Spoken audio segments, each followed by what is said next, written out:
Hey Luke, I just watched your video called "Truth is Art," and I think you should have titled it "Art is Truth," because my response to you is going to be about how truth is art.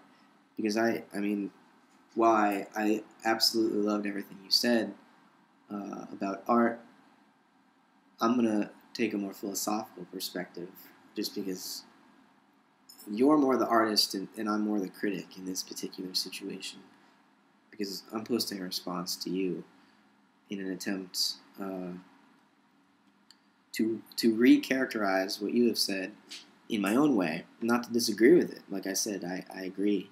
Not only do I agree, but I say that was a brilliant performance that you put on, and I think characteristic of the medium in which we are actually exchanging information with one another. Well, exchanging art with one another.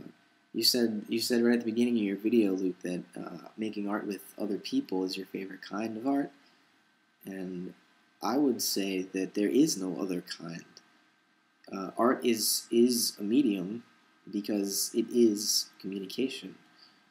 It is expression, and in a way, the life itself is artistic expression. Our bodies are the archetypal sculpture.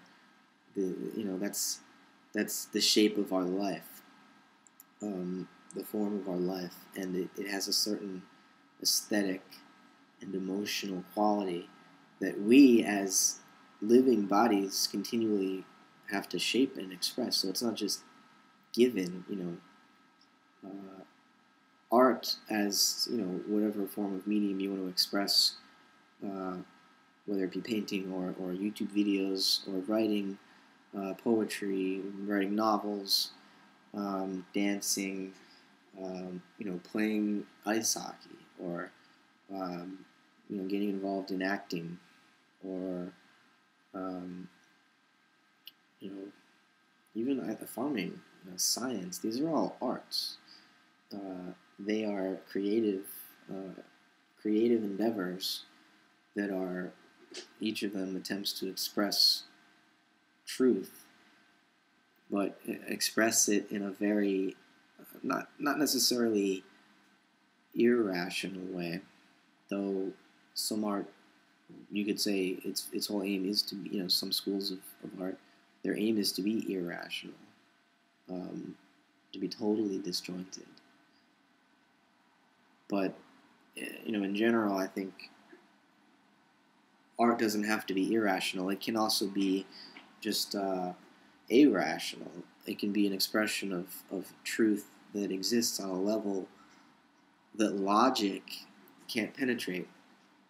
And, ideally logic is the most abstract way of exchanging information. And I enjoy it as much as you do, Luke. And I think, when you were saying that art essentially is creating truth, I was smiling because I couldn't have said it better myself, basically. So it was, what I heard you saying was that art, at its core, is philosophy. It's a love of wisdom which leads to an expression of it, and usually we do that with language. And what came to me as you were saying this is that language is made of angels, and an angel is a metaphor, or not a metaphor, or a message. It's I offer you my word so that you,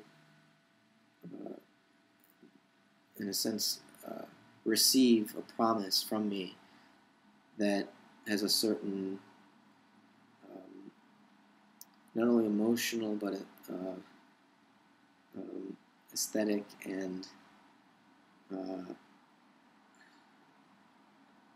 moral import. And art is always propaganda. It's an attempt to share a certain perspective with others. Oftentimes, some art critics will say that maybe the artist isn't actually the best one to interpret the meaning of the art. Maybe the best art is created unconsciously. And many poets, I think, or at least Plato said this of poetry, that they don't understand the insights that they are able to speak or write. They receive them sort of through transmission. There's a muse which in essence dictates these verses to the best poets, and the poet wasn't involved in somehow working out the details with some sort of poetical processor. It just came in a flash of insight. And so the poets, while they may be expressing wisdom, don't necessarily understand it. It takes the philosopher to boil down the essence of the poet's flamboyant metaphor, or just flowery metaphor, which contains certain seeds, certain concepts which allow us to generate even deeper understanding than the surface, which is the artwork on a superficial level.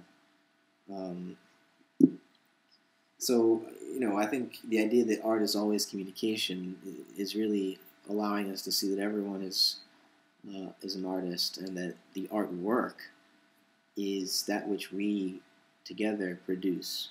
And so to say that the body is the most essential art form, or that life is the most essential, life itself is the essential art form, is to include both the artist, the creator, and the artwork, the creation, or the creature. We are, as artists, both one. We are one both as artist and as creation, artist and as artifact, or spirit and as body or flesh. They're both the creative essence and the expressed exterior, the spirit and the body. They're both part of what we are. And I think this informs us a bit about what it means to say that we are egoists, that we do love ourselves just as much as we love our neighbors. It's to say that being yourself a spirit, or an individual autonomous entity, that is being an artist, and so desiring to express yourself. So the very essence, in other words, of being an ego is expressing the desire to communicate with others, to share in artistic endeavors that lead to our co-production of the future. And everything is art, and truth is art, and philosophy is art, and even science is art. I mean, recognizing that my body is composed of all these cells, trillions, hundreds of trillions of cells. That's recognizing that the artists are they are aplenty. I mean, it's more than just you and I as persons. We as persons are, whole communities of cells which have been in a relationship, an evolving relationship with one another for billions of years. And even before that, these, atoms, these different elements have been in this, interstellar gravitational and chemical relationship with one another for billions, tens of billions of years, and have evolved. So the artistry runs far deeper than just we human beings. I think nature itself is artistic expression. And while it's easy in the human case to see, oh, well the ego, I am the creator, and my life is the expression and the creation. In the case of nature, we're kind of maybe a little more hesitant to speculate about the nature of the creator, but evidently there is some sort of creative principle that underlies all the individual particular instances of creativity. So if there are artists anywhere in nature, which I think we seem to be agreeing that there are, nature itself must be artistic. So God is art also. You gotta fit that in there somewhere too. But yeah, I'll wrap it up. Cut, in other words. But actually, shit. Neurosis. You said something about neurosis, so I'm gonna have to shoot another couple of frames here.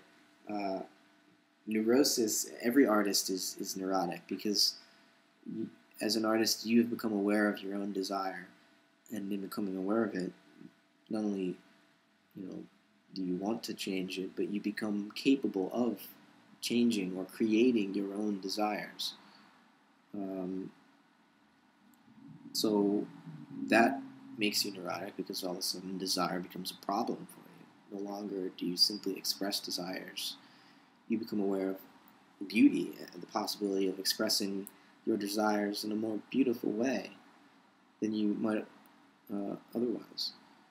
If you hadn't been paying attention to the aesthetic, artistic implications of your behavior, and I think an artistic eye recognizes beauty because it recognizes goodness. I don't think it's often that you'll find an instance of some beautiful artistic expression which isn't also closely allied with a particular moral perspective on the good, on how we ought to be living. If life is art, then art must be living in that sense, that it has implication not just as a work itself, which is somehow just beautiful because it's there.